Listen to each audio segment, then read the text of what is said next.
I want to show you this little triangle thing. This is kind of cool.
Okay, so non-verbal, right? Non-verbal.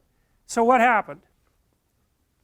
Well, there's mother triangle, I would guess, and mother triangle has circle as a child, and triangle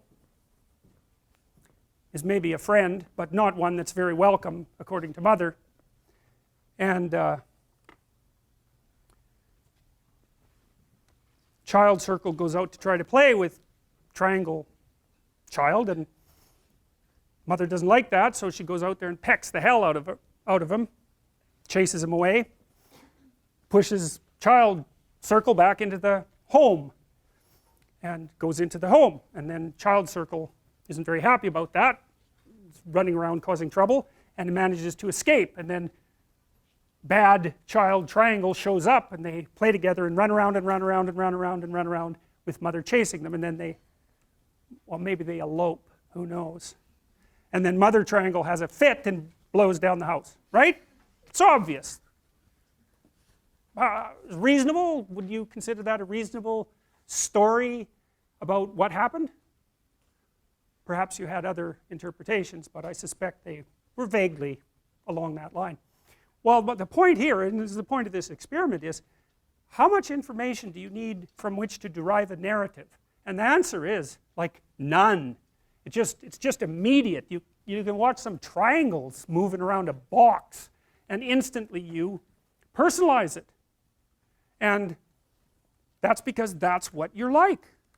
And the reason you're like that is because your environment isn't nature. Your environment is culture. Your environment is other people. Other people. And that was even more true for chimpanzees and so forth, and especially animals that had a limited diet, like gorillas. They pretty much only eat like leaves. You know, a chimp spends like 12 hours a day chewing, and that's why they have a gut like this. It's like, you can't eat leaves, you know, have you tried?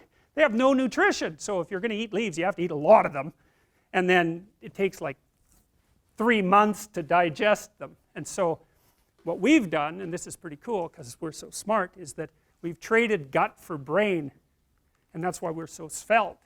And the way we managed that, it appears, is that we learned how to use fire to cook things, and that meant that we had high quality nutrition, much higher. It's easier to digest cooked things, especially meat. And so because we invented fire, we didn't have to have so much intestine, and we could spend a little more time on the brain. So human beings really are fire users. We invented fire, or discovered it, or whatever, mastered it, at least a couple of million years ago. A long time. So that's all pretty cool, as far as I'm concerned.